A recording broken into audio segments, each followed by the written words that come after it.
in, and you're gonna be thanking yourself too right now because we are heating things up. It's the only time I'll say stirring the pot is actually a good thing. Chef Jose Benitez is here. We welcome you back, Chef.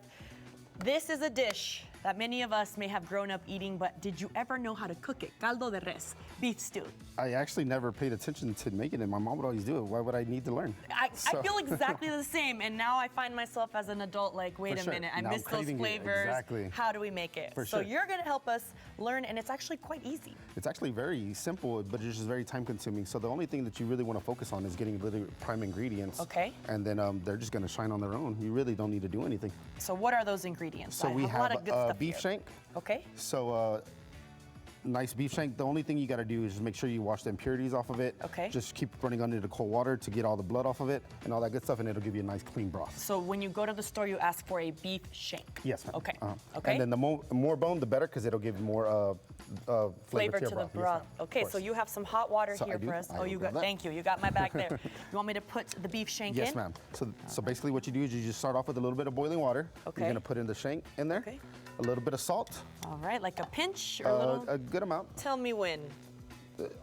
Yeah, you can be a lot more generous than that. A lot more generous. Yes, for okay. sure. Sometimes I'm too scared to over salt, but for sure. So I mean, always do it in moderation, and slowly is better because you can always add more. You can't take any away. That's very true. So you're gonna add also half an onion. Half an onion, which you already just cut. throw it straight into there. Okay, with the skin? Yep, with the skin. No way! Because we're gonna take that out. We're not gonna eat that. You saved time for me. I feel like I always have to take the skin off when I make caldo de pollo. So for this, leaving it whole like that, it's because you're gonna remove it at the end, so it'll stay intact and it won't shred or anything like that. So it's gonna be easier. Sure. So I love using a Dutch oven because it's nice and thick and it keeps the temperature, and then it'll also like work as a pot and a stove. What a great size pot. So it's definitely love gonna it. cut the cook time in half for sure. But now we need to get into the more of the nutritious good things, the vitamins we need, For right? sure. So we are gonna do the cabbage. Okay. Oh no, cabbage. cabbage is my biggest fear. Why? I am terrible at cutting it, and then my family makes fun of me because it's all thick.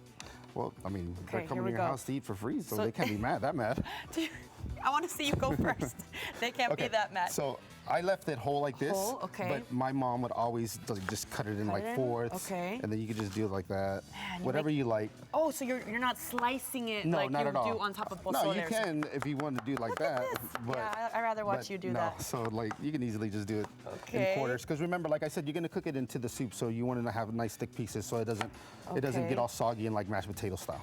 Okay, I'm definitely doing all sorts of craziness, but No, guys, that's okay. we got the nutritious cabbage. What else should I cut? So we're gonna cut a little bit of the potatoes, and then these I just got the little baby potatoes because I believe they're just a little bit sweeter and they're not as earthy tasting. So I prefer these in my caldo. My mom would probably disagree, but it's okay with that. Right? I'm okay with that. We're modernizing the traditional caldo recipe. For sure.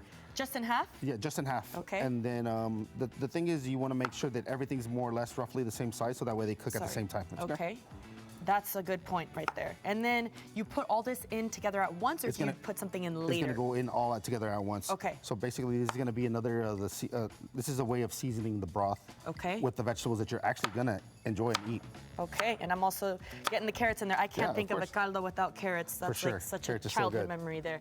And you leave the corn whole, right? Or can you cut it as well? You can cut it in half. I prefer to leave it whole. It's just easier to eat, and honestly, it just looks better. Okay, so I'm gonna put some of these in. Can I borrow your napkin? Yeah, of course. That way, because I don't want to burn myself here. Put them in there. Mm-hmm. All right, guys. Chef Roma V with the help of Chef Jose B. Hey, that rhymes. It should be a thing. But if your family's mad at you for this one, I didn't help you. My dad's watching right now. He's judging your caldo skills. So is everyone else. I'm just kidding. Everything Jose B makes is very delicious.